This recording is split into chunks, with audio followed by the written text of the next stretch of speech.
So that's what our offer will be. We're hoping that the liberalization policy will work. It's just about enforcing the liberalization. It has nothing to do with the policy is good. We can tweak it to fit the 21st. I think it came up since 2010. We can tweak it to fit the current 24 needs. But it's just a matter of enforcing it. And I'm hoping that this administration will work hard to enforce so that liberalization policy will work, so that we can move most of our informal businesses to the formal sector. We need people to pay taxes. We need more businesses. And if we have 66% of our businesses that need income of the how would it be affected by that $1 billion? So this policy was formulated I think it's been around since 2010. Yes, yeah, I'm saying was this what is it strong related You, for the you know, I think the word strangulator would be. I think. moderate? I think. When I say we need to take this country serious, it's about understanding the fundamentals of of how we can can grow grow. an economy.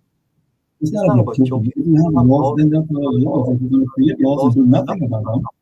then Then there's there's no no reason reason we to need to create create law laws. in the first place. If If we're you're going to going to create create laws laws and and violate violate them, then laws, knowing knowing law the is going law to create these laws law that is it's not not for us, us, it's for for them, them, then then it's it's still a still a problem. problem. The And the law law should should serve serve all of all us, of us, no no matter matter whether whether. you look. Look, Yeah, yeah, even the even the president can president have can have violence. violence. That's That's how how the the Constitution Constitution is. is. You And know, so and the so the law law should should serve serve all of all of us. us. And if And it if it did, did, then there's a reason, reason, there's a means, mechanism mechanism within within our Constitution to remove the president. So so you you can can understand that understand that the the Constitution provides provides for for all all of of us. us. So So if if you're you're going to going to create, create, if the legislature is let going to the create a legislature law, create a law. like Like LIBA, LIBA, understand understand LIBA LIBA law was law was created by created by international legislature, legislature, never never even even budget. budget. How is it How is going it to going to work? work? You You got got people people volunteering their volunteering their time to time come to to do work, work, just like just like NPA or NPA or any any other other autonomous agency. agency. Why Why are are we, we why have we not not enforced that that law law to put that that LIBA LIBA into the into the budget? budget? So we need to take this country serious. This is not just a one man's business. I think civil society should put pressure on government. I think government institution, all of the institutions, all Liberians should be serious about this country. It can't just be one person. It's not government. No government. This government cannot build this country by itself. It needs us. You know, we are taxpayers. It needs all of us. All Liberians to be. Those who the You know. section should be more serious about it I though. think the second. I think when you come to Liberia and look at the business climate, you see most of the major businesses are not part of LIBA, the Liberian Business Association. You have the Liberian Chamber of Commerce. You have all these different groups forming. It's because people have not been able to lead or to bring them together. I don't care if you have 50 different breakaway groups or small groups, but there has to be some organization of all of these groups because people got different interests. I want to see the Capital Association by itself.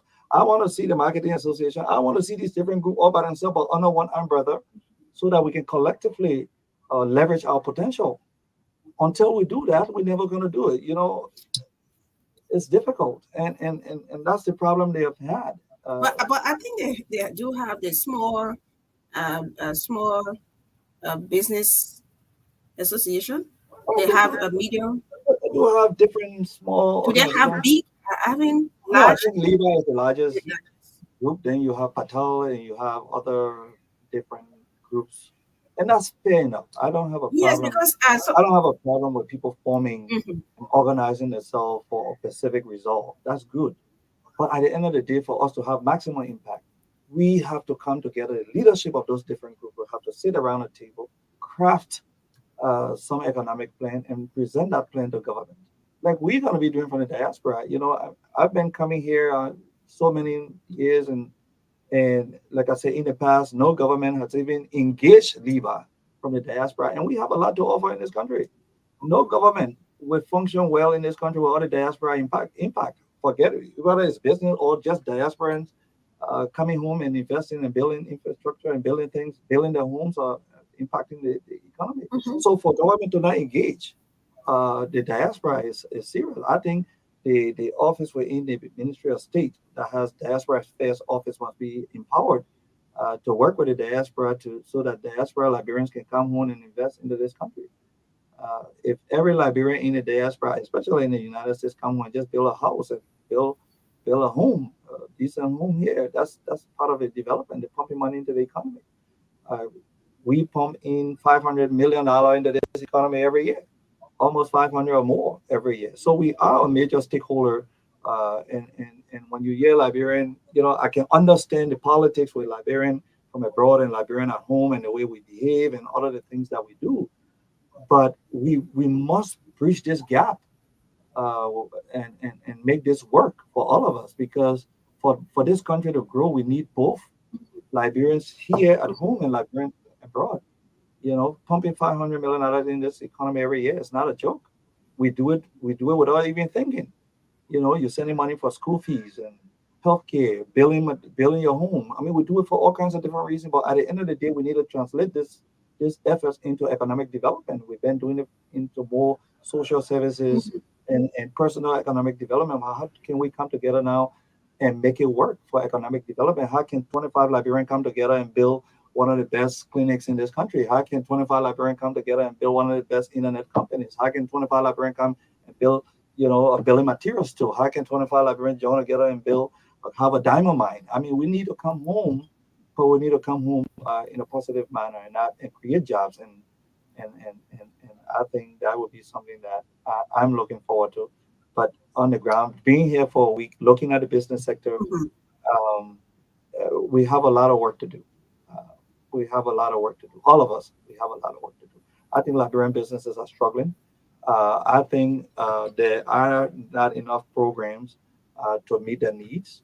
And when there are programs, those programs are macro managed and funded through personal thing. I think that's one of the things that need to stop. I'm hoping this administration would see the sense in it, identify Liberian businesses. I think it's about time that we identify 25 major Liberian businesses in this country and boost them with money so that they can hire people and help grow our economy. But we can't, these businesses are not going to do well without government intervention. And sometimes when people talk about government intervention, you think it's about this marriage that people cannot say what they want to say or do what they want to do. But without government intervention and government are making it work, it's not going to work for us, for our business owners. Okay, so Bobby just came in.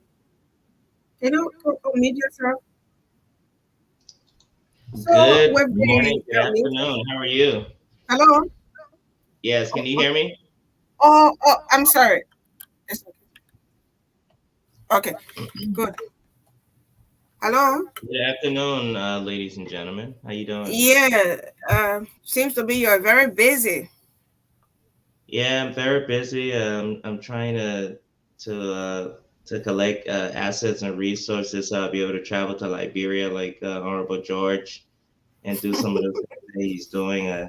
So he was supposed to take me on this trip and he just completely abandoned me. I'm working on buying a jet. Please work on it. I'm working on buying. Once I buy the jet, I'll pick you up and bring you. Oh, okay. I'll wait patiently for that. Yeah. So you say you won't buy a jet?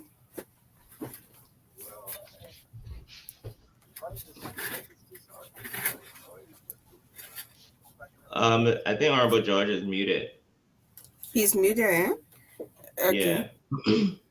Okay. So okay. Yes. So he's talking about, or we are discussing the involvement of diaspora entrepreneurs. You getting me? Yeah. Are you getting me? I'm getting you clearly. Yeah. Okay, so no one is muted. So we're still discussing the involvement of diaspora entrepreneurs to our business environment. What can they contribute? But let's go down to the nomination or the appointment made at the Ministry of Commerce. That's a very good friend. Minister designate Ami Moda. What do you think? There's feedback. It's terrible. Yeah, please work on it. Yeah. Before I even still a feedback. Before I even go there, I met two amazing the United States who opened a liquor store on 12th Street, right? So you can see that Liberians in the diaspora. I want to focus a little on Bobby, are you getting him? wanting to come home. So if you are a Liberian, I'm getting him now. Yes. There's two young Liberians who open a real American liquor, so genuine. And the reason I'm passionate about it because I own a liquor store and I met them, and we could get into a partnership where we're supplying them with genuine American liquor, because most of the time we come here, we don't. When you buy liquor, it's not authentic, it's not good, and we know that. But yet we have to drink some of those liquor because there's nothing else here. But They open up the liquor store right on 12th Street, and they sell genuine American liquor. So if you're around and you want to purchase some, just pass there. That's what I do, and I do it well.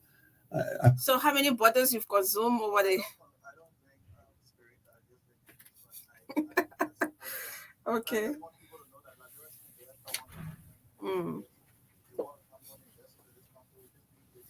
I stopped hearing Honorable George. Say that again. Okay, he's up now.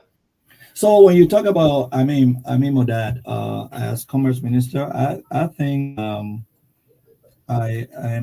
happy that can be. I like to see some business people in the government sometimes, especially in the Commerce Ministry. Understands business. Has gone through everything in this country, from being marginalized to have opportunities, and he understands. He started from small. He's built an empire, and so he understands what it takes to grow our businesses and how to help our businesses. And we have high expectation that will do the right thing to help grow Liberian businesses. Well, he has to balance that with the foreign direct investment we have into this country. But we're going to push to ensure that Liberian businesses are not on the sideline, that Liberian businesses will not be marginalized, that he will do his work. And his work is to ensure that we grow an economy where Liberians will no longer be spectators. We're not spectators, we're not even around a football field. So we want to be on the soccer field. We don't want to be spectators, we want to be players, on this field. So he has a great job to do, and I respect him, and I hope that he will do his work. Bobby? Yeah. So Modada, full disclosure, is a brother and a friend because we actually went to school together and we graduated together as well. So I know, very intimately, and some of these other guys as well. So I may be biased by stating that I have the utmost confidence in Amin. He's very intelligent. He's very creative. He's very dedicated to what he does, and to allude to Honorable George's statement, he has been in the business world. He's always done business. He succeeded in business, so he brings that perspective right into the Ministry of Commerce. He has gone through frustrations over the years with different arms of government, and he's known what the business people want and what they need, and the kind of help that business people need. So what better person, Magdalene, to have in that position to do something? You sound so you sound hey, well, I know I may be biased, but let's give it to him. I would say I don't see anything wrong with that appointment. I think that appointment, we still have to wait and see, let's wait and see what happens. But I think he was the right choice for that position. I'm comfortable as a business person. Two good friends of the minister designate. But let's look at the function of this ministry. The Ministry of Commerce and Industry is responsible for the growth and development of Liberia's economy and international trade. The site provides information regarding the ministry's current projects, industry, commerce, intellectual property, and the country's Bureau of Small Business Administration. So are you guys on this platform this afternoon here in Liberia telling us that even though you are not, you cannot confirm, you're not the senator or at the Senate to confirm, but you are posing your or you are telling us that you got so much confidence, special confidence in your very good friend in this for this position. I would say yes. I definitely have a lot of confidence in Amin. He has the educational background, and he has the proven business acumen, because he's been a successful businessman, opening multiple businesses. I believe he's in the hospitality industry with hotels and resorts and multiple hotels. And then he's also in the manufacturing industry with producing, I think, Palm oil. water and juices and things Yeah, of that palm oil. nature, package and everything, opening factories. So, with that being said, look, I tell people in Liberia, we have to be honest with ourselves. We're limited when it comes to success stories. So when you have a success story, um, this is something to celebrate and this is something to emulate. More Liberians need to start thinking Liberia and you know and they need to be inspired. Like, you can do this while you're in Liberia. You don't need to be somewhere else. You don't need to go. You don't even need to go to America before you're successful. You can be successful right there in Liberia. You can create And America or yeah, success for yeah, yourself there. sure. Yeah. And So Ami will have the thread or thin line because he's built his own empire, and so there's a lot of things that he has to do to be in a balance, to show transparency and other things with as it relate to his entities and his function. But one of the things I wanted to say is that government is complex, right?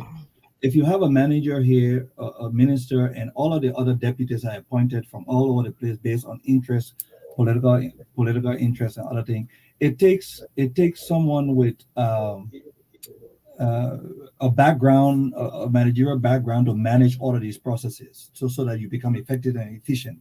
And so one person cannot run an entity. Ami alone would not change the course of this country economic prospect if he doesn't bring on board all of the people that are working for him and harness them in ways that they will function, and not to micromanage them, but to empower them to do their job so that the laws are enforced, the guidelines are enforced. And so that's what it's going to take Mr. Modad to do. But in terms of, is he going to make things happen? I think, it's better prepared as a businessman leading the commerce ministry to do that. so the issue of maybe this would serve as a prediction. Happening with some other government officials, but maybe this one could pop up. The issue of conflict of interest, being an owner of so many other businesses, and then, so. But anyway, yeah, Bobby. Well, conflict of interest is definitely something to watch out for in any appointment in government, in public service. We saw something similar to that in the U.S. with the former President Donald Trump, who was a businessman, right, Honorable George? Yeah, a very big businessman, and it came up a couple of times that he may have been using his position to get people to stay at one of his properties. He was into hospitality. He had a lot of hotels and different other buildings. So that's always an issue, and that it would test the rule of law in Liberia. Is something to watch out for and to caution against, because we want these successful people to also work in government, but at the same time, we have to maintain those safeguards to make sure that these positions are not used for self-gain. And especially with the Ministry of Commerce, that's something will have to be, if he's listening, I would advise him to be very careful from the very beginning, to not allow any semblance of conflict of interest in anything that he does. Otherwise, it will be a problem. Equally so, at him too. He's a businessman. He's businessman doing the same. So he has a thin line to thread, and if he does it well, he will succeed. If he make a couple of mistakes, I think it will be bad for him. But we're all here. If he needs to talk to us about some of these things, we can talk. But Amin is savvy. He's a long-term businessman. He understands. So I'm not that worried about it. It's just a matter of how he proceeds and how he governs, and that's what we're going to look forward to. Okay. Yeah. The last time he posted in the chat room inviting you all for a buffet, but you attend? So y'all can send invitation to some of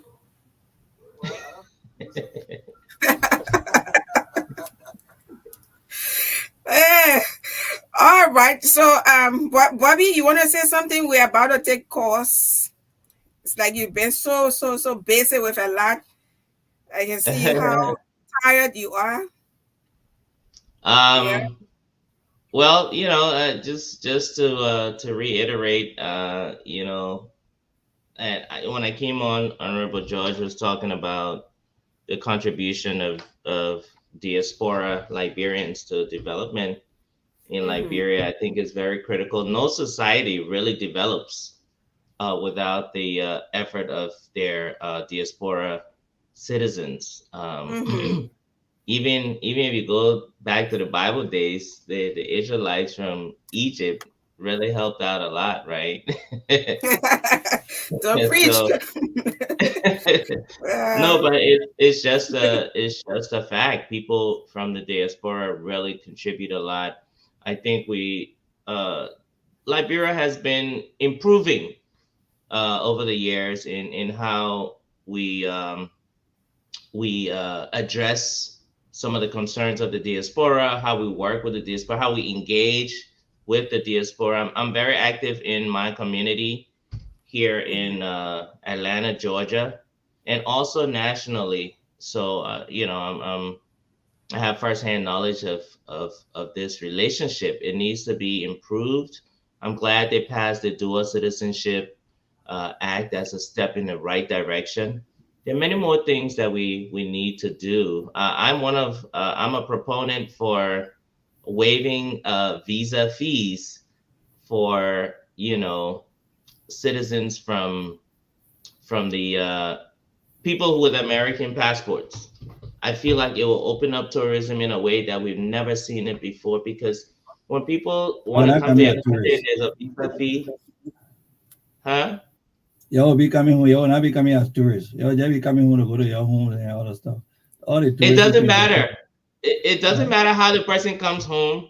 No, when you buy your ticket Make it possible for them to come. when you buy a ticket to Padawi Falls, you buy a ticket to the beach, you buy a ticket to all your hotel room. Then when you bring it, you present it, and they give you free visa. I think that will work better. But y'all can be coming home. Then y'all take coming when I collect fees. Because y'all coming home, y'all know y'all not going to Padawi Falls. You know you're not going. Wait, so that's the argument, but I would say that Magdalene, if somebody gets on a plane and comes to Liberia, they are going to spend, let's agree they are going to spend more than $500 a piece. Uh-oh, I'm not hearing Honorable George. What I'm saying is that the average of Liberians spend when visiting Liberia is $3,000, $3,000 to $5,000. $3,000. Okay, so is the argument that, and I keep asking people, is the argument that if you remove this $150 or $200 visa fee, do you feel like is the same amount of Liberians that will still come, or the number will increase? I think the same amount, the number will increase, but you guys are paying $3,000 to $4,000 to get on a plane to come, and you don't ask the airline to take it out. But anyway, let's move forward. Hey. You're right, Bobby. The diaspora Liberians, when the government is saying, oh, we need money, we need to do this, look, Liberia can raise money for things. We just need the leadership that would drive it. We saw that during the elections when diaspora Liberians raised a lot of money to support the current president initiative. So it's not that we don't want to support. It's just that we need an enabling environment. We need security. You know, when you live in America for so long, security becomes an issue. Not that America is not bad. In America, you know, they shoot people in America every minute. You know, in Liberia, they don't shoot people every minute. You know, so but the truth there is the fear factor when you're not in Liberia, when you the things that you hear when you outside Liberia, is so damaging that people don't even want to come home. But when you come to Liberia, you hardly hear anything. You hardly listen to the news anyway. You know, and so I'm saying I'm asking this current government and through the Commerce Ministry, through the Foreign Ministry, that look, let's pay attention to diaspora Liberian. Let organize different groups of Liberian that can come. We got a nurses association, we got a Liberian doctors association, we got a Liberian physicians, all kind of a different association in the diaspora. All of these groups. And you the head of all of them? No, I only have the business association. But what I'm saying that there are all these groups, Liberian doctors association. Look, we got some of the best surgeons in the world, Liberians. You know, we got some of the best nurses in the world. But you are influential enough as a head of LIBA to encourage them. Sometimes you guys go for meetings, right? We network, but what I'm saying, we need government to give us to create an enabling environment for us to come home and invest. For us to look. Well, okay, you got an environment now. We need engagement, right? We need engagement because remember, there's a bias as we Liberian too. When the foreigners then come here, you're getting all the different things that they need. When we come, we don't even get half of it. So we just take all our own thing and just come home to and do what? It doesn't work. Treat everybody. Okay. The money like American dollar. They ain't got Johnson George. Oh, the audio went off again. For investment group coming. Okay, he's back. If an investment group coming in, let's say some white folks coming in, right? We will write a letter to. We say we're coming in. Nobody meet us at the airport. Nobody cares to give us anything. The white folks will kind of pick them up from the plane, run them through. I have to say they got all the money in the world as well. And you are a millionaire. I'm trying. No, but Liberian come home, even the Liberian money. You right. Yeah. Don't the audio is gone off again. Environment where one set of people will come to this country, get the best out of this country, and Liberians trying to come, and we got all the hurdles in front of us. Everything is a hurdle. But the guys will come to pick them up in the airport straight to a meeting. We will ask for meetings. We get tired asking for a meeting. We go back. And somebody who knows somebody to get me. It should not be that way. For Liberians to do well. Even Liberians are in Liberia. They have issues. They can't see this minister. They got to go through this one. They can't get a paper signed. These are not a way to run a country and do business. We have to be respectful of each other. We have to be sincere in running this country. We have to ensure that this country develops for all of us. We can't have children sitting down, blacks in the classroom. We can't have the hospitals with no medication. All of these are business ideas. But we have to sit around the table and open our minds to open this country up. But I have a question, Honorable George. People we believe in, if white folks walk through this place, everybody believe in that. They open the door for them. Somehow they don't even pass you the metal detector. Say, I stayed into the program the other day. They just can't pass by the metal detector. And you said no. I know you are in your mood. Yes, you are right. Yeah, but they don't give me special treatment. They don't treat me differently from the way they treat any other business people. So what I'm saying, let's have a mindset in this country that we respect ourselves first. Because if we don't, all of our resources will walk through the door. And that's what's happening to this country. Yes, there are Liberians in the diaspora with real money who could come home and be treated the same way and will invest their money here. They don't have to go through all of the hoops that we're going through just to do business in your own country.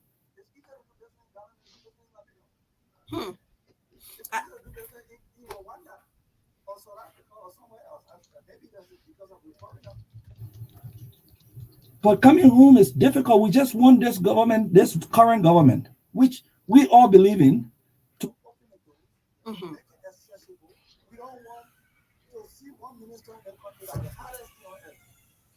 I don't know what's so Magdalene. difficult. Yeah, Bobby. Magdalene, there seems to be something with the sound because it is going in and out, and I see a couple of I mean, messages. yeah, America, your own microphone not good. You get American microphone not good. No, I see messages in the chat. People are complaining about it, so I don't know if it's. I think it's. Yeah, that was They're hearing earlier. it too. It has been worked on. So, Oh, Magdalene, okay. that's the situation. That's my frustration. Abilities. And Liberians are smart people. We can do better. We can do well. We just need a clean playing field. Whether you black, you white, you Chinese, you green, we don't care. Just open the playing field. What is ours, give it to us. And what is theirs, let the playing field. They say if that 26 items that are Liberian owned for Liberian businesses, give it to Liberian businesses. Whatever the other playing field is, look at all of the documents. Don't you know what is painful? You already know who will get a contract. Then you running behind all the other Liberian and will say, give it to put the people when you know you're giving it to the Chinese man. Then what are you wasting our time for? Don't waste the people time. Just say the contract going to this way. It makes the life easier. Some of these people got small money. They got to put it together to put all of these people together. Hire some kind of consultant to put the people together. Only don't know that.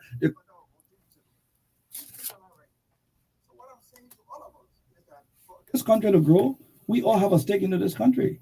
The president alone cannot build this country. The government cannot build it by itself. We all have to help to build this country, but we all have to be sincere. The only thing the president can do is to hire these people and tell them to go to work. But if they don't do the work, it takes a long time for it to get back to him for things to happen. So we, as Liberians, must be sincere, but we must not take foreigner. I'm sorry to say these things. I don't like to say them because I don't strive in that because I've done well in America and I'm not. I was born here because so I understand. But the way we do it here is way too much. It's way too much. So we just have to open the doors to Liberians to be able to do that. Look, if I made money in this country, my profits stay here. My profit in America coming home. Why do you think we can send $500 million for America here? You think the American people are happy? They're not happy with sending the money out of the country. So the same thing, these and you guys got businesses here. Even Bobby over there, Bobby got a lot of businesses here as well. That's what it is, my dear. So Bobby is acting like he's not getting me. Rich man, I hear you. I'm just amazed that you know that I got a lot of businesses in Liberia. That's news to me. The country is opening up. You can bring some of this money home. We're hoping that we got a commerce minister that is business friendly, that understands business, that started his own business. You call it from the bootstrap. So we expect more from Amin. We believe that Amin will do well. And if he doesn't, we'll hold his feet to the fire. Yeah, of course. That's why I like to hear good friends saying. Yeah, because you guys are very close to him. Yeah. Schooled with Bobby and you as well. In hard time more than anything else. Yes. That's why I like to hear good friends saying. And let me let him complain to you. The last time I called him to appear on the business show, and we were reaching him up, but he did not show up. So maybe in as soon as I know you see you hear good friends talking, eh? Then you can tell, you can know for sure. Yeah. Okay. Now he has to meet the press more. I'm hoping that most of these ministries will have press country as to what they're doing. I think the country has changed. So like what Bobby was saying with regards to motivations, he's one of those that will motivate a lot of business. So that's why they sent him the invite. I think almost like 5 years ago. No, I'm telling you now publicly. So you guys, I think you guys knew about it, right? No, I'm just exaggerating. I think like a few months ago I invited him. You see? No, I'm not inviting him as a minister designate, but as a successful business person, yeah, who could come here and talk. I told him you don't have to come here. You just bring me to your office and your link and everything. And you see y'all leader commerce minister. All You right. got some calls lined up? Eh? Magdalene, you got some calls lined up? Yes, Mr. Lucky asked for your number this morning. I forgot, Chief. Chief, I forgot. Sorry, I'm going to send it to you right after the show. So that's a few calls. 777-25-38-19. We are actually, it's on a dot. 5 o'clock. Any guys will be coming here soon. Mr. Lucky? Yes, ma'am. Yes, ma'am. Okay. How you Yes, doing, good sir? afternoon, and thank you for taking my call. Hello to the gentleman, Mr. George in studio, and the gentleman in States. I appreciate you guys coming on radio to let the Liberian people know that there's possibility to move forward. My thing is, you have some small farmers, and you have small business people. How friendly is this commerce ministry going to be now that we have Mr. Mudad coming in, and which I know is a big time business guy too, but caring about the citizens is huge to everybody. And so I want to know how, like for me, for example, I have 350 acres of land. It's not quite easy to find investors. What direction do I go? What kind of advice you can give that we can be able to move forward? Thank you for taking my call. Okay. Today I'm marketing. Yeah. Yes. Yeah, my people, your corner. Yeah, let's take few calls. 777-25-38-19. Take that one. Good afternoon, your name. Where do you call from? Yeah, how are you, sir? I'm doing good. Yeah, I'm calling for Young Girl City, Greenville. Young girl today? Yeah, at Greenville. Go ahead. Anyway, let me reserve my comment. Yeah, you can remember when the woman was empowered at Myean, she gave way to Port West to build a road in Jalatan. And the people were telling the students how to beg. And even the road between where between the Cali Hospital, the Cali Church, and the Peaceville. We were also selling it for $5. So it means that we don't have person who are going people, they always damage the government. And we are who people. So while we're talking, let it man take over and we'll see why you do. Okay. All right. Hello?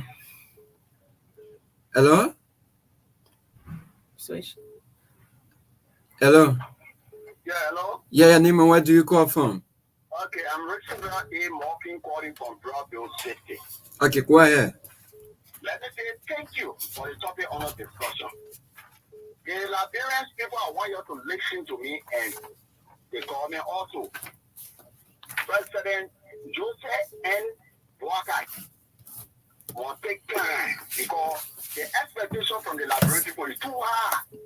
Now when it comes to agriculture, I want to suggest no individual come in with land issue government pay money against the go make farm. They will not happen.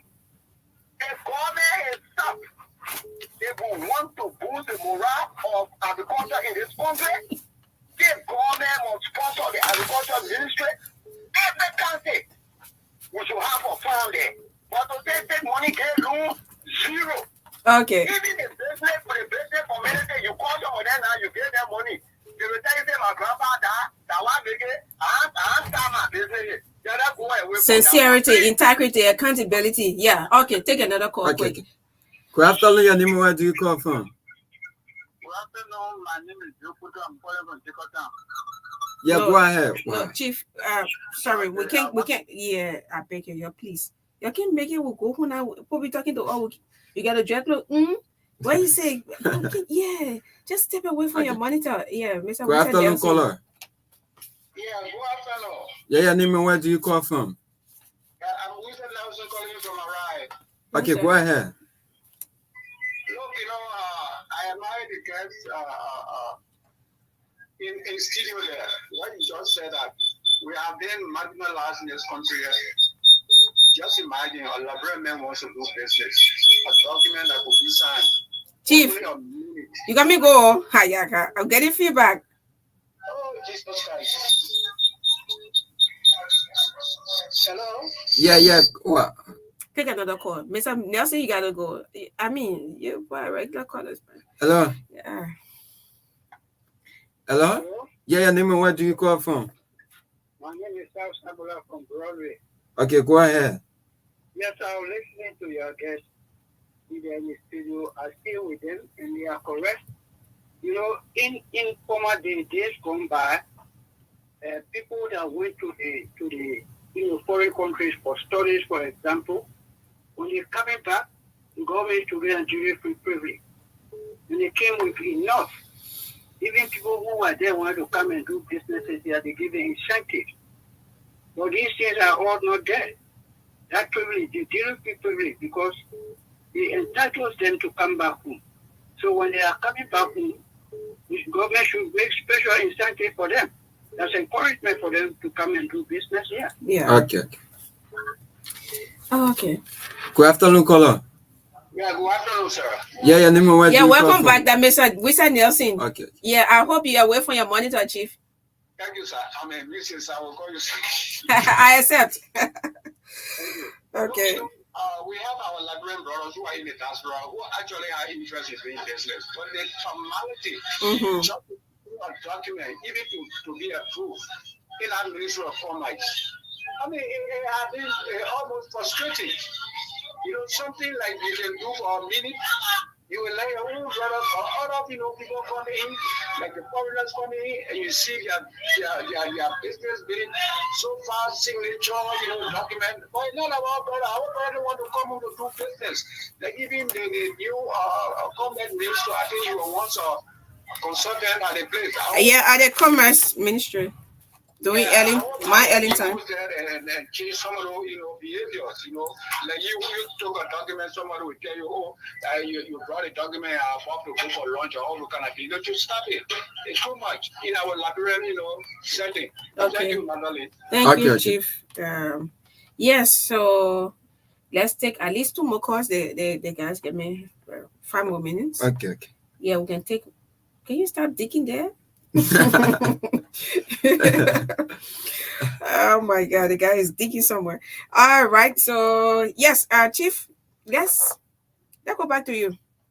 You listen to the callers. Mr. Josh. I did. There's 2 things that caught my attention. One of the person, I think Mr. Lakis, who said he has land, and the other person said you give Liberian businesses people money, and the government should own land, do businesses, especially when it relates to agriculture.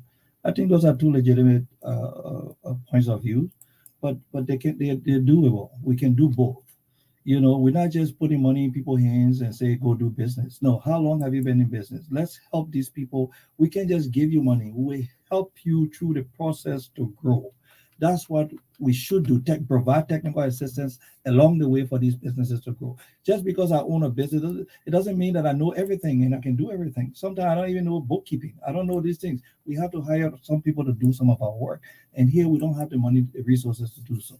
So, it is hard. I'm not going to make it look easy that government will just come in and pump money, but government must pump money into the private sector.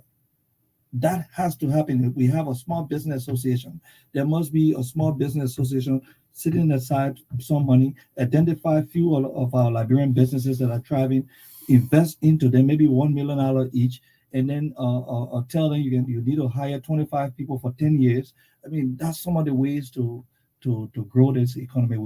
Government can never be the largest employer, and whenever government is the largest employer, you have a country that you got a problem.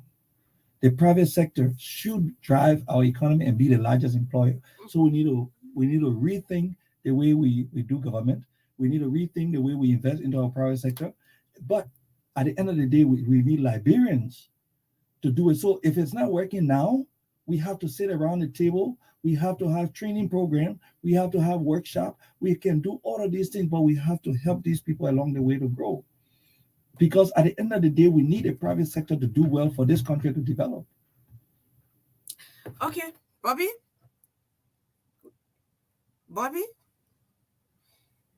Hey, Bobby, I would agree with Honorable George and also the callers. I mean, just listening to the callers, it gives us a sense of, what people are feeling and what people are going through. I'm a problem solver. So one of the things that's going through my mind is how can I contribute to, lay the framework to make it easier for the government. A lot of times governments around the world, a lot of times they're not the most innovative institution in the country. No. you have think tanks, right, Honorable George? Yeah. These are people who think about the problem, create a solution, and then present a proposal to the government. And that way it's easier for the government to help to implement. So I think Liberian Business Association, I think we may have to come together and figure out some specific solutions to these problems, and also pressure. You have to be somewhat of a pressure group to ensure that the concerns and needs of business people in Liberia, like these gentlemen that just called, they have some very serious concerns. I think LIBA and other organizations such as LIBA should play a more active role in creating the environment that we want to see in Liberia for the Liberian business. And then the membership of LIBA will just grow, But Bobby, to do that, like I said,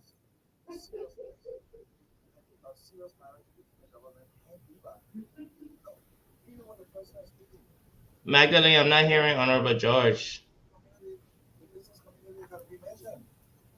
The Liberian business community got to be mentioned so that people take this serious. They start hearing from the state house that, oh yeah, this is part of the developmental process. Okay. It is totally not there right now. And the second thing I see from our government here is the fact that the government believes that you must run after them. No, you identify the resources abroad and bring it home. That's part of government. That's why we have embassies. To identify these resources, tap in with them, give them the work. Okay.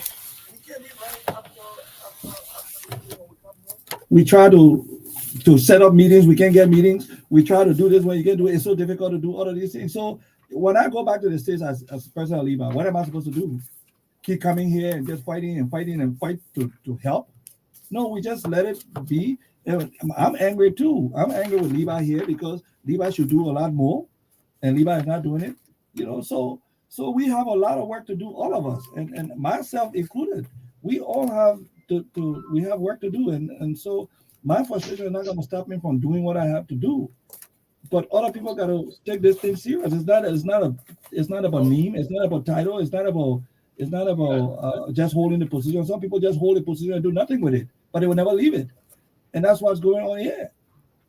Okay. Thank you so much, Honorable Jackson George. Thanks to Bobby as well. Thanks to every one of you for your contribution, especially to our panelists who will take up the time, especially when you are back in the US, the time difference. And I can close your microphone. Yeah, you can do your phone.